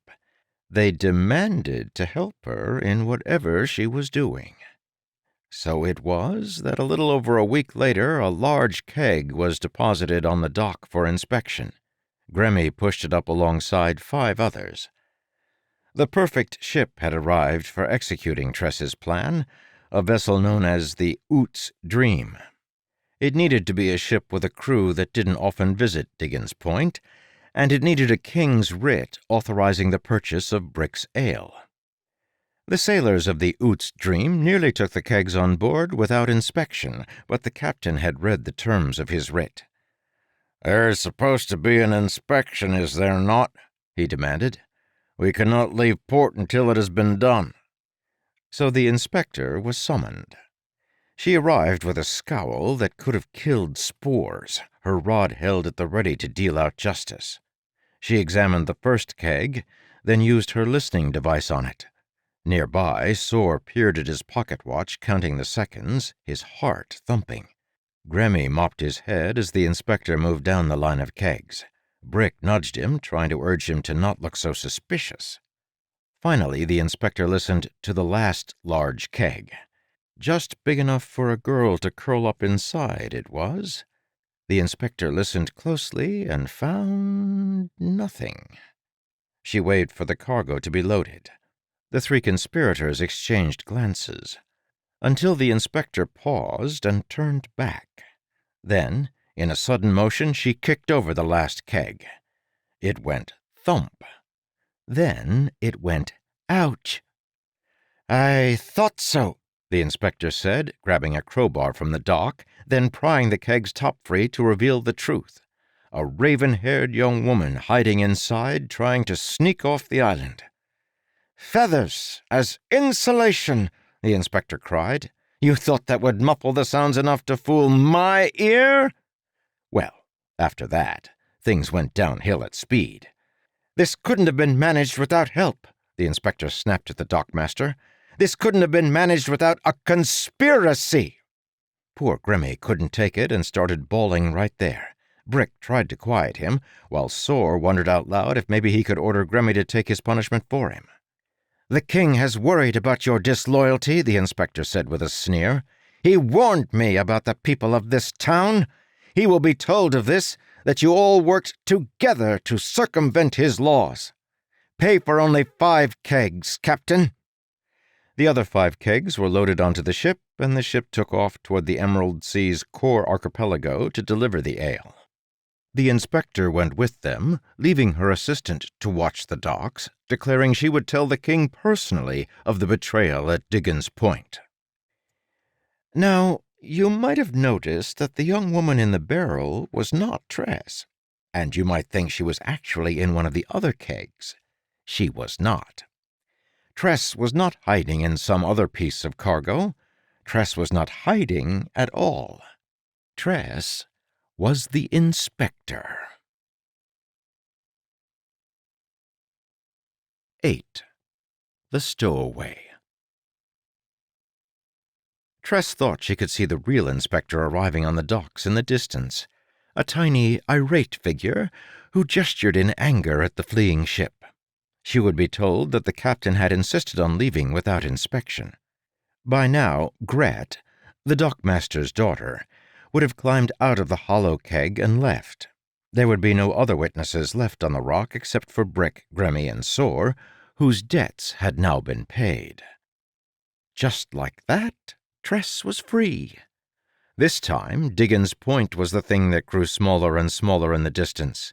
Practically everything and everyone that Tress had ever known lived on that island, and soon she wouldn't even be able to see it. Leaving didn't feel exciting. It felt heavy. Every child looked forward to the day when they could choose a different path from the one their parents were on. Tress sincerely hoped she hadn't decided on one that led straight off a cliff. But she was free. She'd escaped without a hitch. She wondered if maybe her other tasks would be accomplished with similar ease. She could wonder this because, lacking formal training in the arts, Tress had no concept of dramatic irony. She turned her gaze to the sky. It was so blue out here, away from the mining smog. That felt immoral somehow, as if she were seeing the sky without its clothing. The air smelled not of salt anymore, but pure and clean. And dangerous. No salt meant free spores. Fortunately, the deck's railing was lined with silver, and surely people wouldn't travel the Emerald Sea if it weren't reasonably safe. The ship's sails billowed and shook as the vessel turned, sailors calling to one another as they worked. They'd been forced to take her. The king's writs of purchase obligated captains to ferry government officials who required passage away from the rock. So the crew left Tress alone as she stood at the back of the ship on the quarterdeck, near the wheel where the captain chatted with the helmsman. Tress wore an inspector's uniform with a bright red and gold coat going down past her knees. They'd stolen it the night before. It was the spare one from the inspector's closet. Tress's mother had altered it perfectly to appear as if it had been made for Tress. And, of course, a mistake on the dock register in the inspector's room had indicated the wrong time for the Oots Dream to leave the rock, so she'd shown up late. The only things Tress had brought with her were a small bundle of clothing and a bag of cups. Her favorite among them was the 4th cup that Charlie had sent, the one with the butterfly on it. Something about the simple design struck her. She was glad the sailors ignored her, because it was difficult to cover up how much she gawked at the green spore ocean. Tress wasn't aware of the science of what made the ship float, but it's actually rather interesting. Vents, deep below on the ocean floor, sent up bursts of air. With this agitation, the spores became as liquid. The phenomenon is possible on any world, including your own. Fluidization, it's called. Pump air up underneath a box of sand, and you'll see something similar to what Tress was watching. Bubbles burst from the spores all around, making the ocean churn and undulate. It slapped the ship's hull and flowed away, splashing, making waves. It wasn't quite like water. It was too thick, and the tips of the waves broke apart into puffs of green spores. In fact, the sea was wrong in the way that solely something almost right can be. Familiar, yet alien. As if it were liquid's disrespectful cousin who told inappropriate jokes at Grandma's funeral. The ship sailed like any ship would on water, but it could move only as long as the air bubbled up from below. The people on Tress's world called this phenomenon the seethe. It came and went randomly, fluidizing entire oceans for days at a time. Periodically it would cease, stranding all the ships sailing upon it. Interruptions were usually short, but occasionally lasted hours or even days. A wave broke high against the side of the ship, tossing up a burst of spores. Tress cried out despite herself and backed away, but the spores turned gray, dying. "Haven't sailed much, eh?" the captain asked from nearby. He had terrible breath, a crispy tan complexion, and stringy, matted hair. Imagine him as the answer to the question, what if that gunk from your shower drain were to come to life? Still, he was the best option Tress had found in her weeks of watching, so she wasn't going to complain, even if he did laugh at her again the next time the spores surged. "We have silver enough," the captain said, waving toward the trim on the railing and built into the wood of the deck. A line of it ran up the mast. "Kills any spores that come too close, Inspector. You're safe." Tress nodded, trying to look as if she didn't care. But she kept her coat buttoned up tight and found herself breathing shallowly and wishing for a salted mask. Instead, she brought out her notebook and worked on her plan. She'd made it off the island. Next, she needed only to wait. The vessel would deliver her to the King's Island in the Core Archipelago. From there, Tress had to find her way into the palace so she could get a copy of Charlie's ransom note. That would be the easiest way to free him. Yes, paying off a ransom herself would be next to impossible, but it did seem easier than sneaking across the midnight sea to confront the sorceress. Hopefully, if she could find a way to pay, or persuade the king to pay, Charlie would be delivered to her safe. The deck creaked as the captain stepped nearer. "You have beautiful hair, Inspector," he said. "The color of a good cup of mead." Tress snapped her book closed. "Perhaps I will retire to my cabin now." He smiled. The man was exactly the sort of person who thought every woman in the room was thinking about him. Which they were, as each desperately hoped he would head the other direction.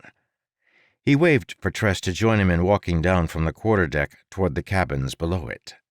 Thankfully, the captain left her without needing to be ordered. The room was small, but private, and the door locked. Tress felt a great deal better once she was safe inside. She poured some water into her butterfly cup and settled onto the bunk to think. It all felt so much more real now. Was she really doing this? Had she really left her home? What were those strange, colorful pigeons, and why were they talking to her? This last part was a side effect of the poison the captain had ordered put in Tress's drink. There are, unfortunately, no talking pigeons in this story. Merely talking rats. 9. The Rat. Tress awoke. That was nice. Tress very much approved of not dying on the first day of her adventure. However, she had a pounding headache, and all she could see was blackness. Did one see blackness, or was it the mark of not seeing? Can you hear silence, taste nothing? Well, judging by the creaking of the wood, she was in the ship's hold. She groaned and sat up, then felt around. Her fingers met bars. She was in a cage. "You won't find a way out," said a quiet voice. It sounded male, but had a pinched quality to it, like someone had taken the speaker's words and was squeezing out the juice. "Who are you?" Tress asked softly. "A fellow prisoner. I heard them talking about you. You're an inspector?" "Yes," Tress lied. "For the king. I can't believe they'd dare assault me." On the inside, Tress was panicking. The captain must have figured out her ruse. The ship would be returning to Diggins Point to find the real inspector, and everything would fall apart. No, it had already fallen apart. She sat down, her back to some bars. "Lunatic choice you made, Inspector," the voice said. "You boarded the ship alone? How did you think this would play out? Were you planning to take them all on your own?" "Take them?" Tress asked. "Where?" "You don't know?" In case you're new to this, nothing good ever follows a question like that. "This is a smuggler's vessel," the voice explained. "They forged mercantile writs from the king. It lets them buy and sell goods without paying tariffs." Tress groaned, thumping her head against the bars. "And they thought I was suspicious of them. They thought that's why I got on their ship." "It wasn't?" the voice said, then started laughing. Or rather, Tress thought it was laughter. It came out as a high-pitched series of squeaks, like the sound of a hyperventilating donkey. "It was completely coincidental. Oh, you poor woman." Tress folded her arms tight in the darkness, suffering the mockery. At least she wasn't going to be taken back to Diggins Point to be turned into the Duke. Instead, the smugglers would undoubtedly murder her and dispose of the body. She decided not to cry. Crying would be utterly impractical. So it was settled. Absolutely no crying. Her eyes vetoed the resolution. "Hey," the voice said. "Hey, it's all right. At least you got off the rock, right?" "You know about the rock?" Tress asked, wiping her eyes. Stupid things. Probably just wanted something to do with the not seeing and all. "I was on my way there for a visit," the voice said, "before the sailors found me out. Locked me in here." "Why would you visit Diggins Point?" Tress demanded. "I have my reasons," the voice said. "My kind are mysterious like that." "Your kind?" Tress asked. "Here, let me show you. Might want to shade your eyes." A moment later, light poured into the chamber, spilling from a small hole in the hull. Tress blinked, pushing her frazzled hair out of her eyes as she made out her surroundings. She was in a cell built into part of the ship's hold, maybe 4 feet on each side and not much taller. Across from her, lashed on top of some boxes, was a much smaller cage. In it sat a common black rat. He'd pulled a cork from the hole with his little paws. "I keep this thing plugged," he said, "so they don't know about it. Don't want them to move the cage, you know. The rat trailed off as he turned and saw her for the first time, then cocked his head. "What?" Tress asked. The rat was silent. The only sounds came from the ship rocking in the spores and the boots thumping on the deck above. Tress pulled back. She didn't like the way the rat stared at her with those beady little eyes. "What?" she demanded. "Didn't get a good look at you when they brought you down. I didn't expect you to be so young. You're no royal inspector." "I have a young face." "I'm sure," the rat said. He moved to the edge of his cage and sat on his haunches, leaning forward, tiny paws together. It was a very rat-like pose, which Tress supposed made sense. "You're sneaking off the island," he said. "Why under the moons would you do that?" "I told you," Tress snapped. Nobody wants to be on Diggins Point. Anyway, the sailors bought my act, so you don't need to keep staring at me like that. My escape plan worked. Save for the whole accidentally frightening a bunch of smugglers part, I assume. Tress wiped her eyes once more. Can we maybe backtrack on this conversation? It looks like we missed the main roadway. I don't mean to be rude, but you are a rat. Seems self-evident. But you're talking. Again, self-evident. Yes, but how? With my mouth, he said. Also reference my previous answer. She bit her lip. It was a testament to her state of mind that she'd pushed him that far already. Was asking a talking rat why he could talk impolite? She probably would have been offended if someone had asked her why she could talk. The rat moved to pick up the cork. There's a story behind how I can talk, I suppose. It's not one I'm interested in telling. Huh, Tress said. What? It's just, I'm not used to people saying things like that. The rat nibbled a bit on the cork, then moved it toward the hole. Could you leave the hole open? Tress asked. A little longer? The rat sighed as he nearly had the cork positioned, but he lowered it to the cage floor again. The boots up above were stomping around quickly. Perhaps they were changing course? So, smugglers? Tress said. Smugglers, the rat agreed, sniffing the air. Got caught chewing on their rations and had to either give up my secret and talk or get tossed overboard as a pest. Turns out they think a talking rat might be worth something. I considered warning them I didn't have anything interesting to say, then thought it unwise to give them reason to doubt my value. The rat gnawed more on the cork. Because of the impending war, every second captain is a smuggler these days, so you shouldn't feel too bad for falling in with some. The war? Tress asked. With the sorceress, the rat said. She's been sending more ships in to raid, and the king has been building up his forces, commandeering merchant vessels like a child reaching for treats. Seeing how easily you can find yourself conscripted these days, it's no wonder so many sailors are having a bout of prolapsed morals, so to speak. Do you think I could deal with them? Tress said. Explain that I'm not actually an inspector? Oh, suddenly you aren't? I'm whatever gets me out of this cage. A friend of mine is in trouble, and I need to rescue him. Him? The rat said. You left your home for a man? Tress remained silent. Han, no man is worth getting killed over, the rat said. If you manage to escape, you should head on home to your rock. He's not just any man, Tress said, and... She cut off as a loud pop sounded somewhere outside. Tress cocked her head. What an odd noise to hear out on the ocean. Whatever could it be?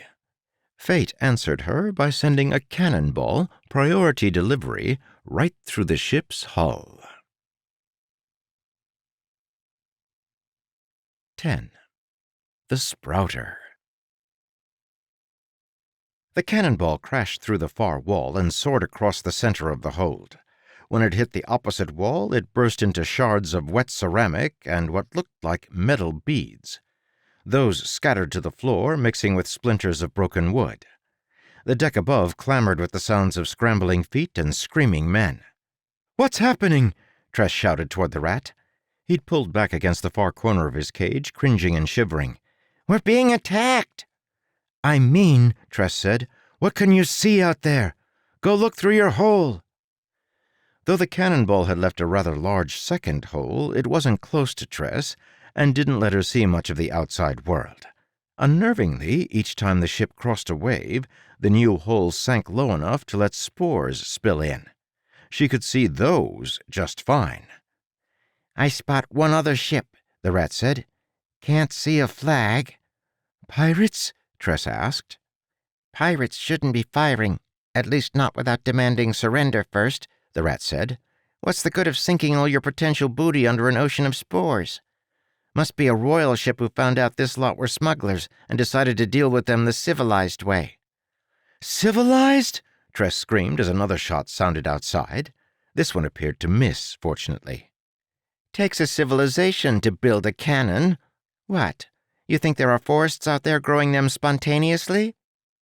Each pop of the cannon made her wince, but the immediate danger was those spores. As the ship rocked, more and more of them flooded the hold, covering the floor, spreading toward her in a green pool. Some of the spores died, turning a dull gray, but the silver in the deck above was far enough away that many survived, inching closer to her cage each time the ship climbed a wave and tipped the floor in her direction. Though sometimes described as dust, ether spores are thicker, more like fine sand, so they don't float around in the air like dust does without a strong breeze.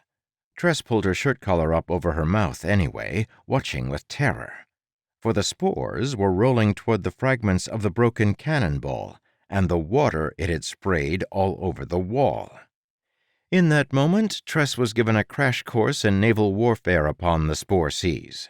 Yes, the enemy could have used uninteresting metal cannonballs. Instead, they used ones designed to blast open and dump water, making each shot far more interesting. Assuming you, like me, find creative deaths interesting. Some living spores finally touched the water. They grew in a flash. Imagine lightning, but made of vines. They burgeoned, sweeping around one another, almost instantly growing into a jagged pattern some 10 feet tall. Within moments, a snarl of vines, vaguely shaped like a tree, had grown in the hold, with vine roots cracking the wood underneath and vine branches pushing up to bow the deck above. Tress couldn't help imagining some of those spores growing in her mouth or nose. She got a few things wrong, but she understood the basics. In case you have a more limited imagination, it begins with a feeling like hands forcing your jaws apart. Then vines fill your throat, growing wherever they can find space, snaking down into your lungs. They knock loose teeth and drill up through your soft palate and into your sinuses. They don't usually reach your brain, though, so you get the pleasure of suffocating to death as you feel the vines rip your eyes out of their sockets. You're welcome. Fortunately for Tress, a sailor soon stumbled down the steps with a lantern, wearing a cloth mask and bearing some odd equipment.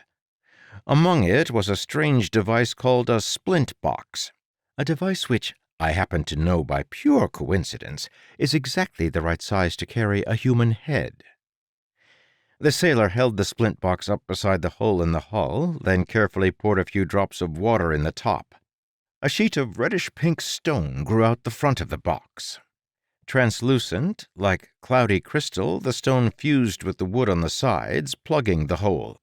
The sailor cut the sheet off the front of the box with a silver knife. Every ship on Tress's world had at least one sailor trained to handle and use spores, known as a sprouter. Tress watched in amazement. She'd heard of that substance, rosite. It grew from the pink-red spores of the Rose Sea, which bordered her own Emerald Sea. Unlike the Crimson Sea or the Midnight Sea, the Rose Sea was inhabited, which meant its spores weren't quite as deadly as others. Still, it seemed plenty dangerous to her. Growing vines in your mouth was bad enough. Crystals sounded even worse. Yet the sailor had casually used them to repair the ship, leaving the rosite on the whole like a bandage. You could use spores? For practical purposes? Just like that, Tress's lesson in naval warfare was shoved aside by a lesson in utilitarian economics. With the hole patched, the sprouter unslung the device he'd been carrying over his shoulder. It looked like a pole with a plate on the bottom end. When he waved it over the floor, the remaining green spores turned gray. The plate, Tress realized, had to be made of silver. He gave the vine growth a quick glance, but apparently decided it wouldn't do more harm for the moment, and so left it and walked toward the steps to the upper deck. "Wait!" Tress called to him, grabbing the bars at the front of her cage. "That has to be a royal ship out there, right? If it's firing on us rather than demanding ransom or surrender, they're here to exterminate some smugglers." "Better hope they don't," the sailor said to her. "You'll go down with us, Inspector, or not."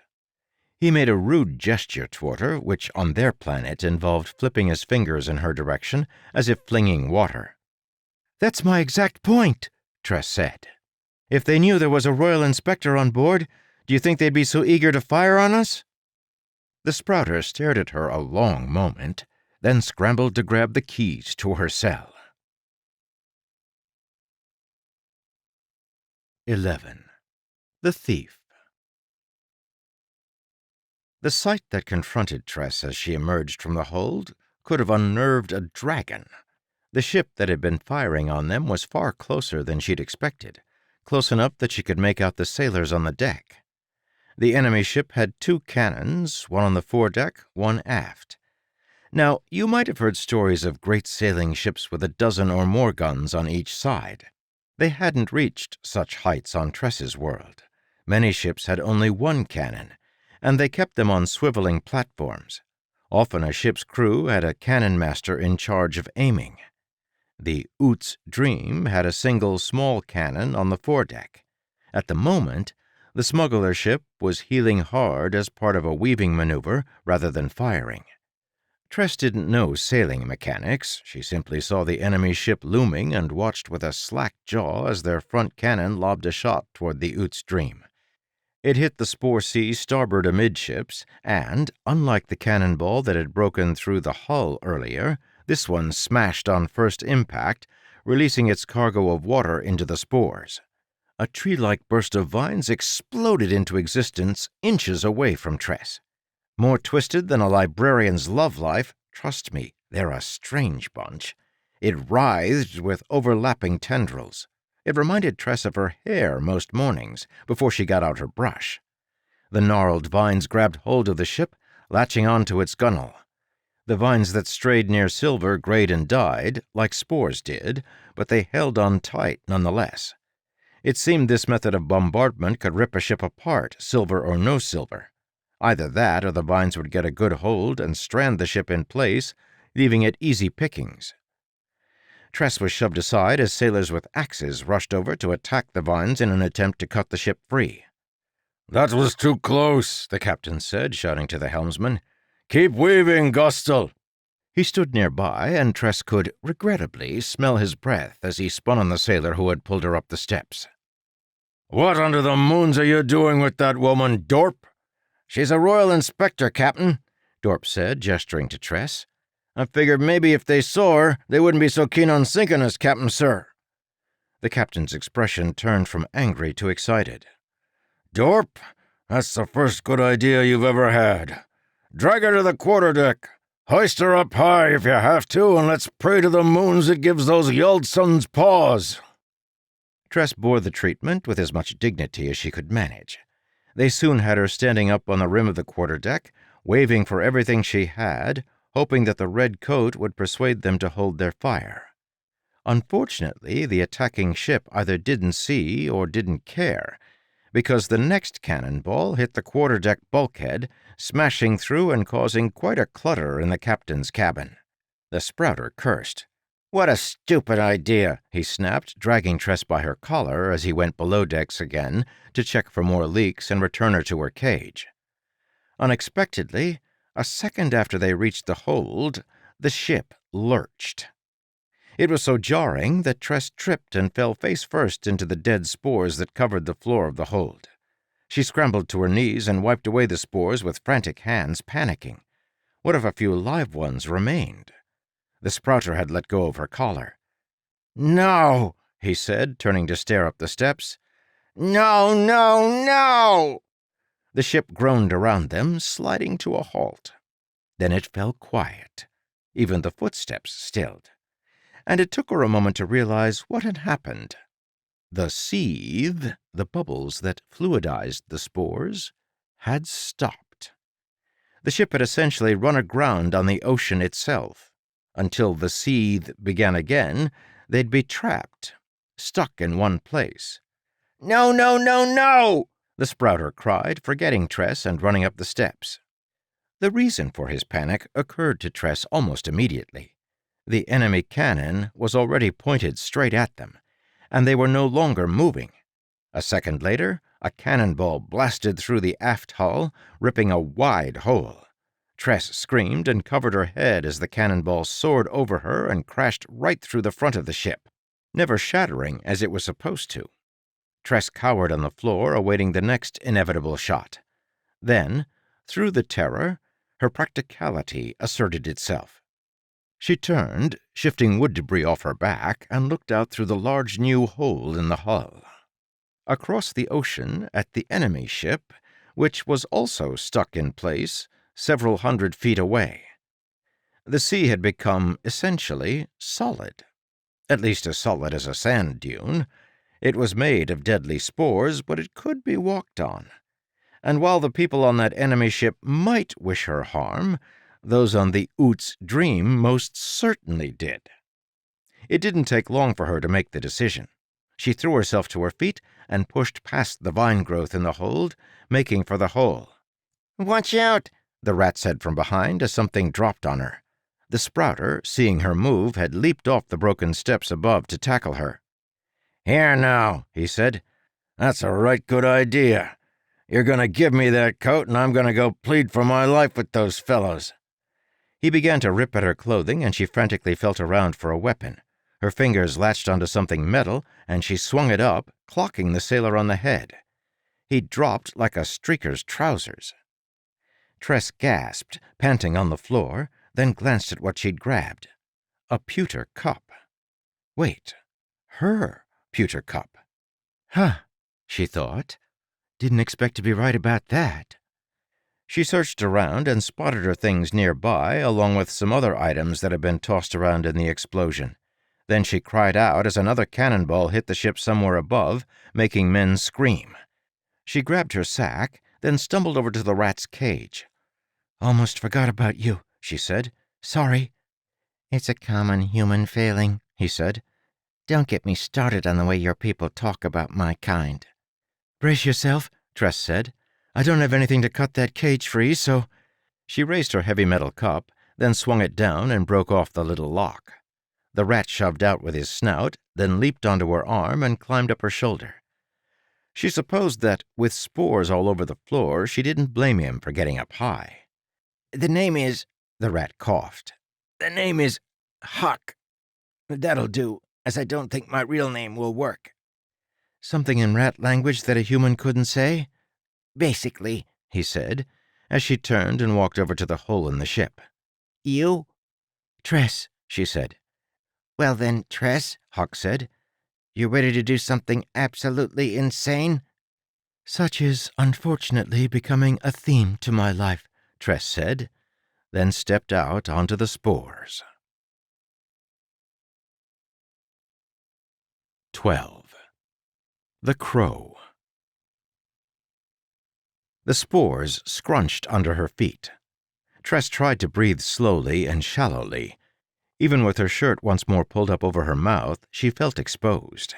All it would take was a single spore. Another cannonball whooshed overhead, crunching through the ship. However, she walked carefully, slowly, to keep from kicking spores up into the air. Steady and deliberate, that was the way, despite her entire body being taut with anxiety, knowing that at any moment the seethe could start again, and she'd sink to her death. "Now that's a sight," Huck said softly from her shoulder. Tress risked a glance back. For some reason, a flock of seagulls was beginning to gather around the Oot's Dream. Several sailors had been wounded in the most recent shot, and one man had fallen off the side of the ship. He was bleeding. The poor man thrashed and screamed, spraying blood across the spores, which grew in bursts, undulating and latching onto the ship like enormous tentacles from some unseen leviathan. The sailor disappeared in the contorted explosion of vines, but she could hear him screaming in there somewhere as he was crushed, more and more blood leaking out to feed the hungry ocean. Gulls dived at the vines and attacked them with apparent gusto. What was that about? Tress turned forward and continued, step after step, toward the enemy ship. Though it had seemed close from the hold, out here it felt miles away. "I've never done this before," Huck said from her shoulder. "You know, walked out on it." "Me either," Tress said, trying to prevent herself from hyperventilating. "Keep moving forward." "I don't mean to alarm you," Huck said, "but the seethe will probably start up again any minute now." Tress nodded. She knew the basics. There were long stillings now and then, maybe every day or two, when the seethe stopped for several hours. There were times when it would stop for a day or more, though those were rare. Most stillings were only a few minutes long, as if the seethe were some singer deep under the ocean, pausing briefly to draw in another breath. She tried to pick up her pace, but the spores were deceptively difficult to walk on. Her feet slid, and moons above, she hadn't laced her boots tight enough. She could feel spores getting into her shoes, slipping between the fibers of her socks and rubbing against her skin. How much sweat would it take to set one off? Just keep moving, step after step. She heard scrunching noises approaching and glanced behind her. One of the smugglers had seen what she was doing and was running toward the enemy ship. He was kicking up so many spores. She tensed, bracing herself, worried that— Snap! A mess of vines burst from his eyes, and he dropped, writhing, making more grow up around him. Tress kept going, but another sailor passed her, walking with a confident, steady stride, faster than she dared. They were over halfway to the other ship. "Please, Emerald Moon," she prayed. "Please, just a little more time." She could see sailors gathering on the foredeck of the other ship. They'd stopped firing. They didn't need weapons any longer. The smuggler ship cracked and popped in the distance as an overwhelming number of vines grew up on the side where the bleeding sailor had fallen. Tress felt the eyes of the enemy sailors on her. One figure in particular, standing right at the prow of the ship, wearing a hat with a tall black feather, looked ominous. The shadowed figure raised a long musket and aimed straight at Tress. Then the figure turned slightly. The musket shook, and the crack sounded a fraction of a second later. The sailor who had been striding toward the ship in front of Tress dropped, his blood starting another eldritch spire of twisting vines. Tress stopped, then braced herself for a second shot. When it didn't come, she started forward again. It was too late to turn back, and certain death lay that direction anyway. So she pressed forward, feeling an awful tension, like a bowstring being drawn farther and farther and even farther. She kept waiting for that crack, or for the ground to start trembling beneath her feet, or for a spore to slip into her nose or to touch one of her eyes. When she at last reached the shadow of the grounded enemy ship, it felt like she'd been walking for an eternity with a knife right at her throat. Sailors gathered at the ship's rail and stared down at her. She spotted no uniforms, except maybe on that figure in the center. With the black-plumed hat, their face was lost in shadow as the sun shone from near the horizon, silhouetting them. No one said anything. The sailors didn't offer Tress a place on their ship, but they didn't shoot her either. So, lacking any other options, Tress tied her sack of cups to her belt and tried to find a way to climb up. Unfortunately, the keel and hull of the ship were of smooth brown wood, and after a few attempts, Tress knew that scaling it would be impossible. "I'm sorry," Huck said. "I think I must have been wrong. Those don't look like the king's people up above, Tress. I wish that I—" Tress gave their situation a moment of thought. Then she wiped her finger to remove any spores before putting it to her mouth. She got some spittle on her fingernail, took a deep breath, and flicked it toward the spores a few feet away. A mid-sized vine tree grew from the spores, curling around itself and reaching into the sky. Tress grabbed it, feeling the rough coils beneath her fingers like rope. Then she climbed. "That's it," Huck said, scrambling off her shoulder and up higher along the vine. "Come on, Tress. Hurry!" She did her best, pulling herself up some 10 feet until she could barely reach a porthole on the side of the ship. Huck leaped onto her shoulder again as she grabbed a hold and clung to the hull. She could see the ship's name there, painted in golden letters. The Crow's Song. Up above, some of the sailors were laughing, chatting with a jovial nonchalance about her struggle. Spores streamed from her boots as she hung there, scrabbling for a foothold on a small ledge running along the outside of the ship below the portholes. "There it is," Huck said. "Listen." It started as a low humming that vibrated the ship. Moments later, the spores began churning, air rising up through them. The ship lurched, nearly shaking Tress free. Orders above led to unfurled sails. Tress's vine ladder slipped away, sinking into the suddenly fluid ocean. She glanced at the Oot's Dream as it listed to one side, dragged down by the many vines that wrapped it. The entire thing bobbed, then capsized before finally sinking entirely.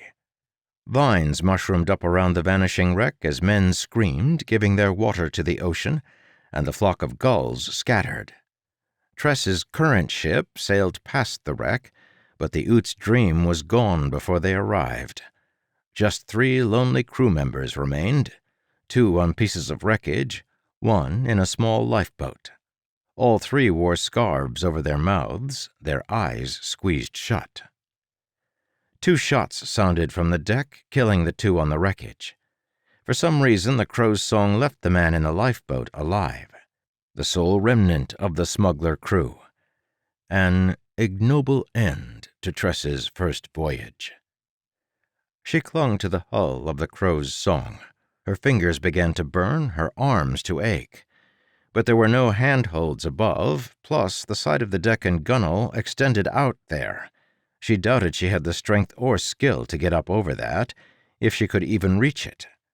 So she hung on, tight as she could, as the ship rocked and swayed. Faces periodically appeared above, glancing down to see if she was still there.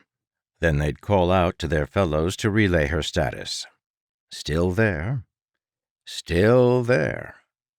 "Go," she whispered to Huck. "You're a rat. You can climb that." "Doubt it," he said. "You could try. That's a fact. I could." Together they clung there, for what seemed like an eternity. Finally she started to slip. Her aching muscles screamed, and a rope slapped the wood next to her. She stared at it, numb, wondering if she had the strength to climb it. Instead, she snatched it, hung on, and tucked her head against her arm. Blessedly, the rope began to move, pulled up by several of the sailors above.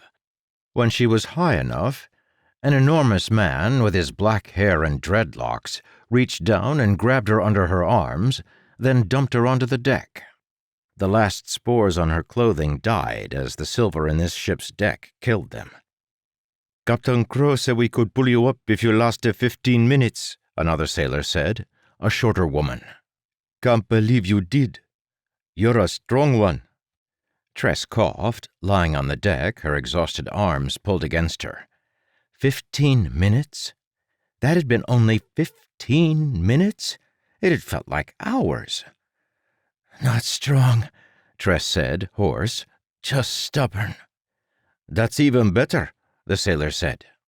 Huck wisely kept quiet, though he snapped his teeth at a sailor who tried to grab him. "What are you?" Tress said to the sailors. "Kingsmen? Privateers?" "Neither," said another of the sailors. "We'll put up the king's colors soon, but that's a lie. It's our pretty face. Doug's sewing us a proper flag so it'll be ready for next time. Black on red." Black on red? It was pirates after all. Was that an upgrade or a downgrade from being among smugglers? And why had they sunk that other ship, never asking for loot?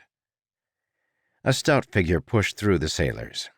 Captain Crow, judging by the plume in her hat, had harsh lines for a face with tan skin and a scowl deep as the ocean. Crow was, well, I've known a few people like her. She seemed too harsh, too full of anger. She was like the first draft of a human being before softening effects like humor and mercy had been added. "Throw her overboard," the captain said.